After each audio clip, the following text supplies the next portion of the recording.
আজ বানাচ্ছি খুব সহজে মিষ্টির দোকানের মতো রাবড়ি। প্রথমে কড়াইতে ফুল ফ্যাট 1 লিটার দুধ দেব।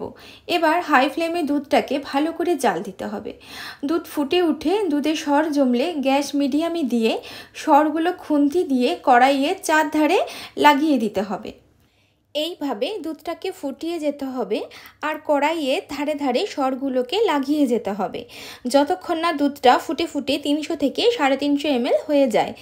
এই একই প্রসেস একটু ধৈর্য ধরে করে যেতে হবে।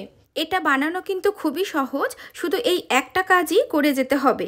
যতবার সর পড়বে ততবার কিন্তু এই রকম খুন্তি দিয়ে তুলে তুলে কড়াইয়ের গায়ে লাগাতে হবে আর কড়াইতে যে সরটা পড়বে সেটা জমাতে হবে। এই একই কাজ একইভাবে শুধু করে যেতে হবে। এটা খুব ধৈর্যের সাথে করতে হবে। এখানে স্টিলের খুন্তি দিয়েও করতে পারো। স্টিলের খুন্তি দিয়ে করলে কি একটা খুন্তি দিয়েই হয়ে যাবে, কারণ পরে স্টিলের খুন্তি লাগবে। যতক্ষণ দুধটা ফুটছে ততক্ষণ 2-3টে এলাচ গুঁড়ো করে রাখবো, পরে লাগবে। এখনও সেমভাবে দুধ ফুটিয়ে ফুটিয়ে সর জমলে কড়াইয়ের গায়ে লাগিয়ে যেতে হবে।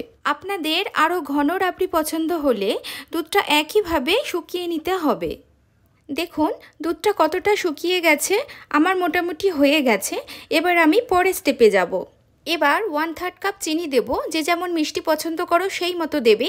দিয়ে ভালো মতন মিশিয়ে তাতে 1/4 টিস্পুন এলাচের গুঁড়ো দেব। এখানে 1 চিমটে স্যাফরনও ইউজ করা যেতে পারে। চিনি একদম মিশে গেলে গ্যাস অফ করে দেব। এবার সরগুলো খুন্তি দিয়ে প্রথমে পিস পিস করে কাট লাগিয়ে তারপর সব সরগুলো তুলে দুধের মধ্যেই মেশাবো। এটা স্টিলের খুন্তি দিয়ে একটু প্রেসার দিয়ে করতে হবে, এই জন্য বলেছিলাম পরে স্টিলের খুন্তি লাগবে। সব সর তুলে এইভাবে দুধে মিশিয়ে দিয়েছি।